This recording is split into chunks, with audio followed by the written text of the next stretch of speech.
2026 আমি যাতে মিত্ৰজোঁটৰ চৰকাৰ পুনৰ অধিষ্ঠিত কৰিব পাৰোঁ। আমি সংকল্প গ্ৰহণ কৰিম অসমৰ কৃষকে 2026 চনত আমি যাতে মিত্ৰজোঁটৰ চৰকাৰক পুনৰ আসনত অধিষ্ঠিত কৰিব পাৰোঁ।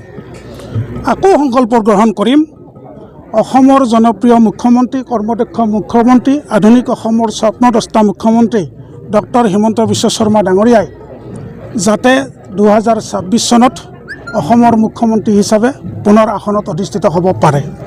প্ৰয়োজন সাপেক্ষে আমি অসম কৃষক পৰিষদে আলু পিটিকাৰে ভাত খাই হ'লেও আমি কৃষকৰ পদূলিলৈ যাম, কৃষকৰ সৈতে মত বিনিময় কৰিম, চৰকাৰে গ্ৰহণ কৰা কল্যাণমূলক আঁচনি আমি কৃষকক অৱগত কৰিম। তেনেকৈ তেওঁলোকে আবেদন কৰিব লাগে, এই আঁচনিৰ সুফলসমূহ আমি কৃষকক পোনপটীয়াকৈ অৱগত কৰিম। আজিৰ চৰকাৰে কৃষকৰ কল্যাণৰ কাৰণে যিমানবোৰ গুৰুত্বপূৰ্ণ আঁচনি গ্ৰহণ কৰিছে, মাননীয় মুখ্যমন্ত্ৰী ডক্টৰ হিমন্ত বিশ্ব শৰ্মা ডাঙৰীয়া, কৃষিমন্ত্ৰী অতুল বৰা ডাঙৰীয়াক আন্তৰিকতাৰে ধন্যবাদ জ্ঞাপন কৰিব লাগিব। আৰু অসমৰ যাতে গ্ৰাম্য অৰ্থনীতিৰ ভেটি আৰু অধিক মজবুত কৰিব পাৰোঁ, তাৰ কাৰণে আমি সকলো কৃষকে আন্তৰিকতাৰে সেৱা কৰিব লাগিব, কাম কৰিব লাগিব।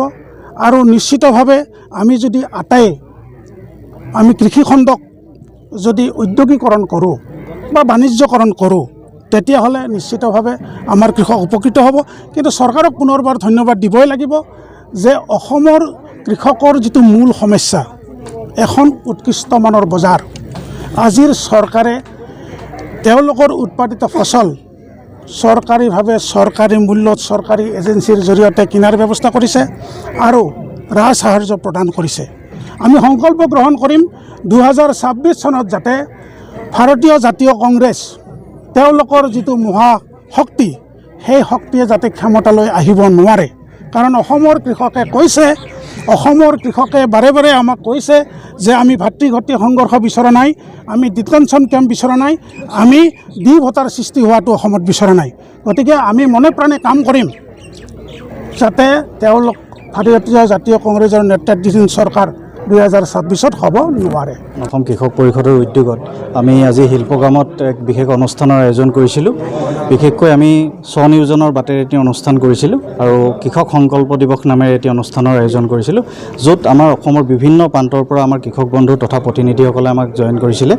আমাৰ কৃষক পৰিষদৰ যিবিলাক সমষ্টি সমিতি আছে, জিলা সমিতি আছে, এই সকলো ফালৰ পৰা কেন্দ্ৰীয় সমিতিৰ সহযোগত আমি এই অনুষ্ঠানটো আজি আয়োজন কৰিছিলোঁ। আপোনালোকে গম পাইছে যে অসম গণ পৰিষদ দলৰ সন্মানীয় সভাপতি তথা কৃষিমন্ত্ৰী অতুল বৰাদেৱ আমাৰ মাজত উপস্থিত আছিলে।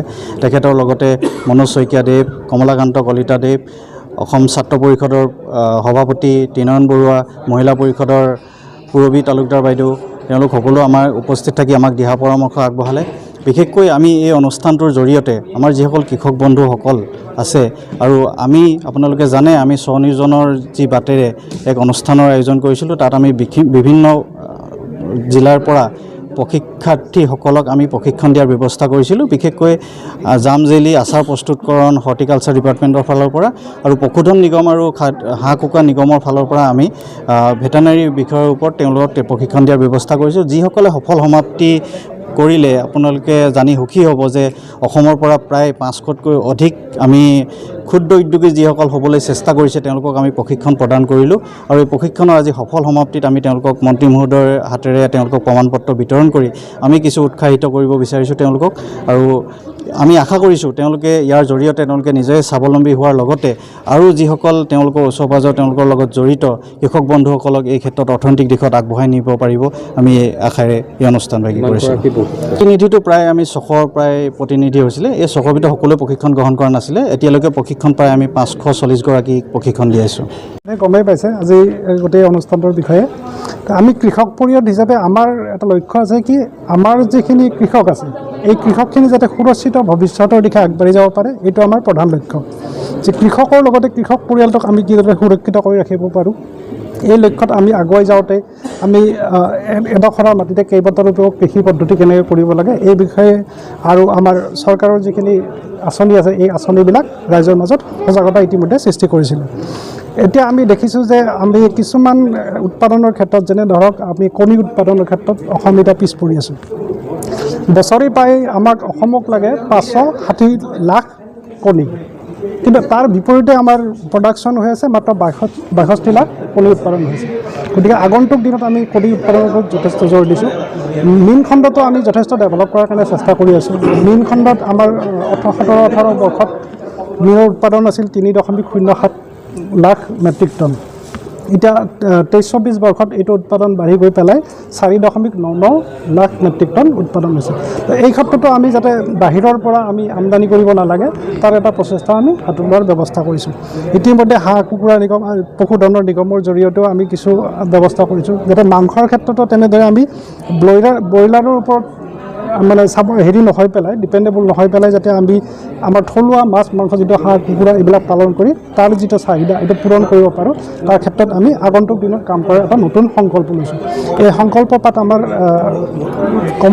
ডক্টৰ কমলাকান্ত কলিতাদেৱে আমাক হাত ধৰিছে, আৰু এই সংকল্পৰ যোগেদি আমি কিছুমধ্যে আগন্তুক দিনৰ কিছু কাৰ্যসূচী হাতত লৈছোঁ। আজি 24 তাৰিখ আমি আজি এটা কৃষক সভা আৰম্ভ কৰিছোঁ। ইয়াতে আমাৰ চাৰিওফালৰ পৰা যিমান মানুহ আহিব লাগে আহি আছে।